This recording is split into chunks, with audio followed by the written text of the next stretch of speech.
Salut! On va se faire du risotto aux champignons. Une recette classique pour apprendre comment bien faire du risotto. C'est une recette qui n'est pas compliquée du tout à faire. Mais la base, c'est de faire notre risotto. Puis ça, c'est important de savoir comment le faire pour après ça être capable de faire des risottos au homard, faire des risottos au canard ou faire des risottos à toutes sortes de choses. C'est important de savoir comment faire un bon risotto de base. C'est ce qu'on va voir aujourd'hui avec le risotto aux champignons. La première étape, on va starter un bouillon de légumes qu'on va faire infuser avec des champignons séchés. Dans le fond, parce que quand on fait un risotto, on a besoin de bouillon chaud pour mouiller notre riz. Comme ça, il va prendre sa température plus rapidement, ça ne stoppera pas la cuisson. Si c'est un bouillon froid, à toutes les fois que tu rajoutes du bouillon, tu stoppes la cuisson de ton riz, puis là, il faut que tu remontes, puis après ça, tu le repognes. Fait qu'on va le faire vraiment avec un bouillon chaud, c'est comme c'est la façon de faire. Tu as tout le temps un bouillon chaud à côté, puis là, tu mouilles avec ça. Puis on va faire sauter des champignons, on va décorer ça avec des petits champignons sautés.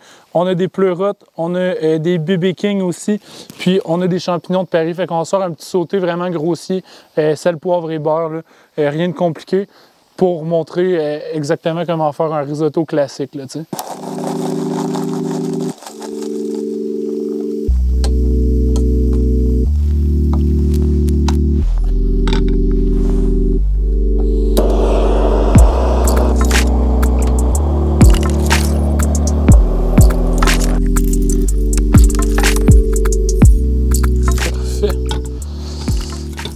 C'est beau. Là, je vais remettre ça là. On va mettre de l'huile d'olive, un peu de beurre, puis on va faire suer nos échalotes pour commencer notre risotto. Normalement, je vous dirais de couper vos échalotes en brunoise de la grosseur d'un demi-grain de riz. Il fait vraiment froid en ce moment, fait qu'on va se faire des demi-rondelles, puis ça va être quand même bon. Ça paraîtra pas trop, mais en fait, ça va peut-être ajouter un petit peu plus de texture.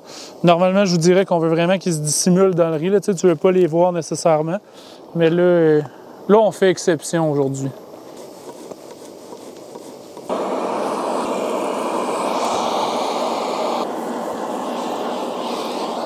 On fait suer nos échalotes, puis on veut le moins de coloration possible. Fait que je viens de fermer mon rond justement là, pour ça. Là, je ne veux pas aller chercher de coloration pendant que je vais faire le reste de ce que je fais.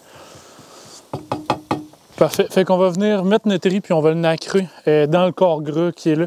Nacrer le riz, c'est enrober chaque grain de riz dans un corps gras. Fait que la quantité de riz qu'on va mettre dans ça, on va le brasser, on va voir. S'il faut rajouter du gras un peu, on rajoutera de l'huile d'olive. Mais on veut vraiment que chaque grain soit individuellement enrobé de gras. Ça va éviter de faire un amoncellement dans notre risotto, de faire des petites miettes genre qui sont toutes collées ensemble. Là. Fait que vraiment, on va y aller comme ça. Le risotto, normalement, du riz, c'est du 1 pour 2. Un de riz, 2 de liquide, en fait. Risotto, là, moi, je compte un peu plus 1 pour 3. Fait que dans le fond, si on prend 100 ml de riz, mais ça va prendre 300 ml de liquide.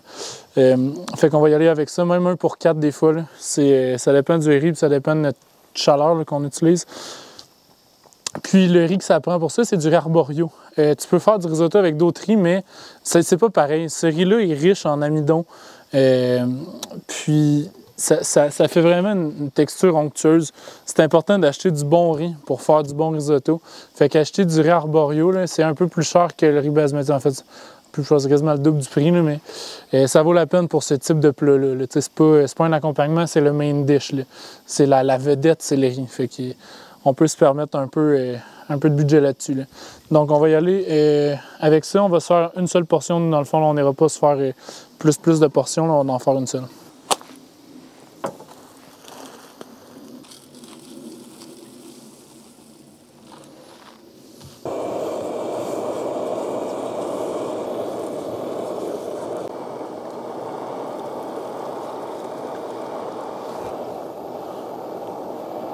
Parfait. On a nacré notre riz, on a déglacé au vin. On va laisser le vin réduire à sec. Puis ensuite, on va commencer à mouiller graduellement avec une louche. Dans le fond, on prend notre bouillon de légumes. Avec la louche, on essaie de garder les champignons séchés en dehors, puis on vient mouiller tranquillement, pas vite, avec ça, une louche à la fois. T'sais. Puis dès que c'est revenu à sec, tu remets une louche.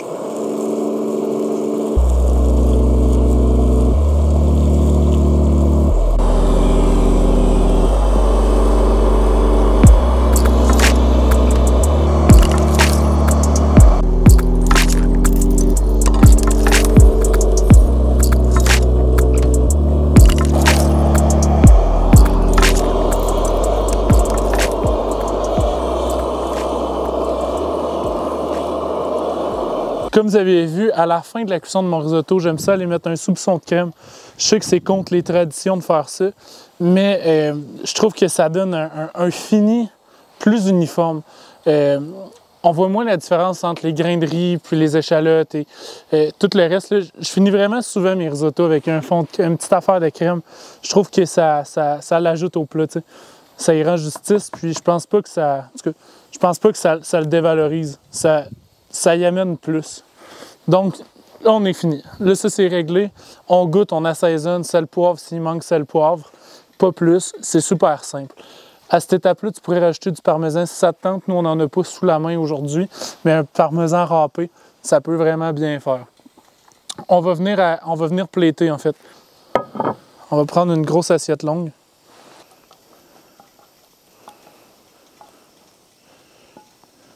Puis, avec le risotto, ce que j'aime bien faire, c'est de prendre l'assiette, puis de donner des tapes en dessous, mais en fait, de taper l'assiette sur ma paume de main.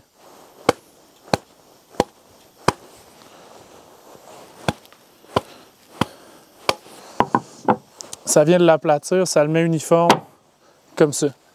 Ça, je trouve que c'est bien. On vient mettre nos champignons sautés.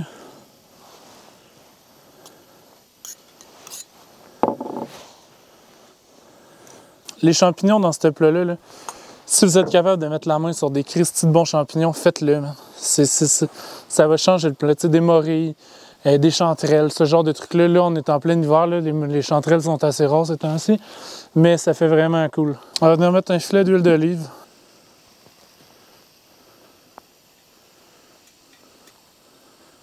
Et des pousses de roquette. Ça l'ajoute un côté poivré, les pousses de roquette, que j'aime bien sur le risotto aux champignons.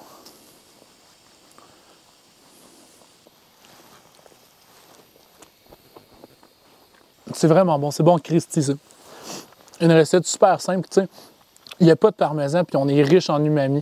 Ce qui est surprenant, tu sais, l'infusion, là, ça a vraiment fait une différence dans le bouillon.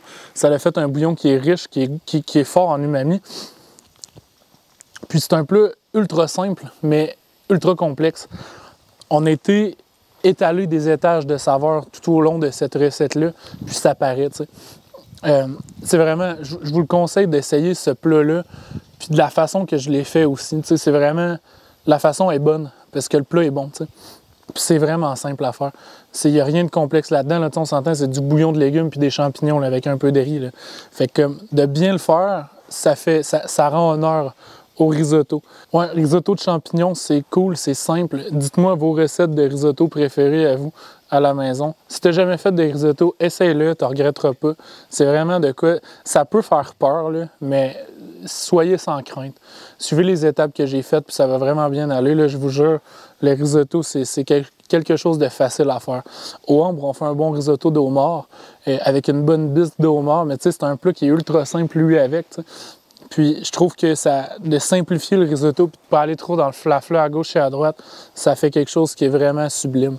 Fait quoi, dites-moi vos recettes de risotto préférées. Lâchez un petit like. N'oubliez pas de subscribe. On se voit à la prochaine. Merci beaucoup. Peace!